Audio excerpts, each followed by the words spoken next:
Well, I was going to talk about the Q&A today, but apparently some stuff has been locked away. I'm going to have to talk to some of my people that I know, because let me just tell you, OP got eyes everywhere. So I can try to get everything from that Q&A. Of course, if you guys have anything from the Q&A that you screenshotted that you thought was very important or something like that, you can always send it to me over on Twitter. I'll definitely appreciate it. And I'll probably make a whole separate video talking about the Q&A. But today, I want to talk about the new Forever Summon, because this is huge news for everybody. I know a lot of people are going to be loving this because this is really big. What this is Forever Summon Part 2, and they actually changed the unit pools. Well, not completely, not like a complete change on everything, but they did add the CTB units in it. And that includes all currently released Cross the Blaze units. Everybody. Sistina, Liza, Orvale, Arver, whatever you want to call them. This is huge for a lot of people, but if I want to be honest with you, I don't think it changes much in the grand scheme of things on determining what you're going to be going for in these Forever Summons. I've already made a Forever Summon video, and I recommend you guys watch that. You're just watching this one to see about the Part 2 summons, because if you're brand new to the game, that video is going to help you, because it's still probably the same units you go for, except there will be one more that I add on top of the top 3 that I already recommend. So if you're brand new and you want to know who to Forever Summon, highly recommend you go watch that video. So with the inclusions of the Cross the Blaze units that are going to be in here, plus another one that's going to be in here that's very popular for a lot of people, is going to be Commander Forte, which is what a lot of people need for their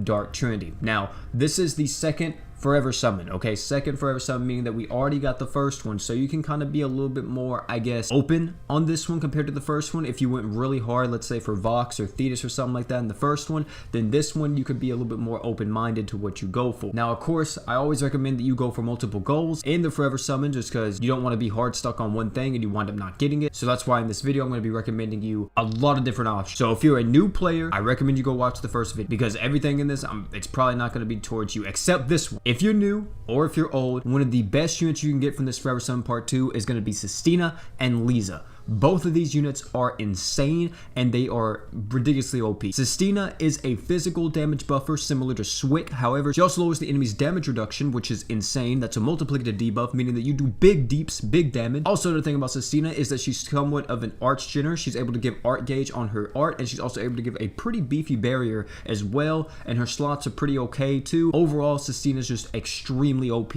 and absolutely top tier, one of the best units in the game. Liza, on the other hand, I don't think is as strong as Sistina, but she still is very good. Liza is just a support powerhouse. She has a very unique mechanic called Majesty, where every time she uses one of her equipments, she places a Majesty stack on them. Once the Majesty stacks are maxed, which I think is at 5, so after 5 equipment uses, she reduces the equipment CT by 35%. Not only that, she's able to give art gauge on her art. She is type B, however, so just be wary of that if you're going to be using her alongside other archgeners. Don't know about archgen types, card popping up on your screen right now, but she's just a support powerhouse. She gives you tons of art gauge. To be exact, you're getting 4 art gauge per second for 10 seconds, and then her true art increases all your equipment CT recovery, and she reduces the enemy's light and magic resist by 35%, which does make her hit harder, but also anybody on your team that is a light unit will also get the benefit from that. Literally going with either of these two is not a bad option, and if you're missing that support unit, maybe you're not too lucky with the crossover units or whatever the case may be, or you're missing that second support unit, absolutely get Liza. She is an insane unit. Sistina and Liza, I think, are the only two that's mandatory from this. The other units that I'm about to recommend, I think, are more, if you've been playing the game for a while, you already have all the top tiers, then you go for these because they're either more quality of life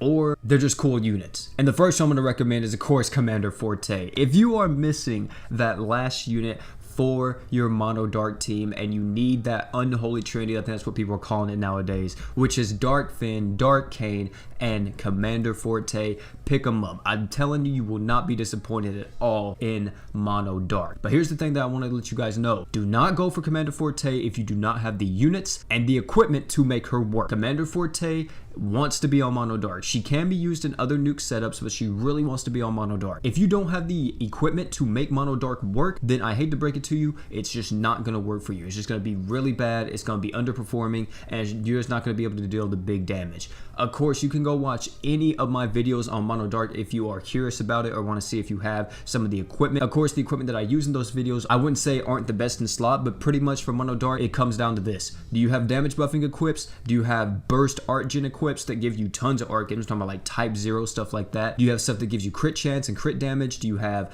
defense true weapon? You got Regulus true weapon. You have to consider all that type of stuff whenever you go into nuke with Mono Dark. Next year I'm going to be recommending is my boy Arver. Why do I call him Arver? It's because that was his JP name before he came over to Global. He is a damage stacking or damage ramping attacker, so similar to like stuff like Juno, Decilia, stuff like that. However, he's a little bit different because instead of stacking just damage and attack and all that, he's also going to be giving himself 100% defense ignore. He doesn't give himself crit chance, which you may be like, that's kind of whack. But to be honest, it's actually pretty good because some stuff in this game, example the Virago event, makes it to where you can't crit him. He has tons of crit resistance. He won't let you crit him, so you use Arver instead, and Arver can do it. Another really good fight to use Arver in is actually Ganon, because Ganon has crit resistance and Arver can actually just ignore his defense and everything else and deal tons of damage that way. Of course, you could use someone like Juno, but if you don't have Juno, Arver's actually pretty good. The main problem with Arver though, for one, this unit is not new player friendly. Good lord, you need actual units, you need team setups, you need equipment, you need stuff to make this unit work because his slots are horrendous. He has 2 5-star physicals and a 4-star physical. You have to do so much to make this guy work. You need to put him on teams that give him tons of art gauge and make sure that he is just going to be able to constantly go and go and go and go. So I really don't think he's the best like ramping damage dealer for you to start with. If you are looking for a ramping damage dealer, I absolutely recommend that you probably go for Decilia instead because she is in this forever summon. But if you already have Decilia, you already have Juno, you already have all that type of stuff, and you just want Arver, you just want Arver just because he looks cool, because I think he's one of the coolest looking units in the game in my opinion, then absolutely you can go for him. I don't think you'll be disappointed one bit, especially if you like putting together those team comps, you like putting together those equipment setups and everything like that. You're gonna really like using Arver. That's pretty much it as far as this Forever Summon Part 2 goes. In terms of the units that I recommend, if you've already selected units from your first one, like I said, of course, I'm beating this into your brains because I want you guys to know this. If you are just Forever Summoning and you don't know about it, I recommend you go watch the first video. Cards have been popping up on your screen the entire time. You're gonna have it on the end screen where it shows you to go watch the first video, because I'm telling you, this video is gonna help you make the most accurate decision in your Forever Summon. This is for the people who's already Forever Summoned once. They watch that first video, they want to see who to get in their second Forever Summon, and this is what I'm recommending to you guys. So please go watch that first video if you haven't. Trying to make sure your guys' accounts are stacked. I'm not trying to hurt y'all or screw y'all over in any way. I'm just trying to take care of y'all, man. Trying to make sure y'all have the most broken accounts known to man. But guys, it's gonna be it for this Forever Summon. That's pretty much it. Not too much stuff has changed, but with the inclusions of the CTB and Commander Forte, I think that's gonna spice up things a lot and make a lot of you guys happy. Especially me, personally, I'm aiming for either Lisa or Arver in this Forever Summon for myself because I really want one of them. But hey man, tell me down below who you're gonna be going in this Forever Summon. Like I said, if you have not seen the first Forever Summon video, please go watch it because that one will help you out so much more, especially if you're a new player, returning player, the case may be. I go a lot more in detail about every single unit that is on the Forever Summon, so please go watch that if you haven't already. But guys, thank you all for coming out again. It's been your boy Peter. Don't forget to like, comment, subscribe for more. And last but not least, man, don't forget to drink water.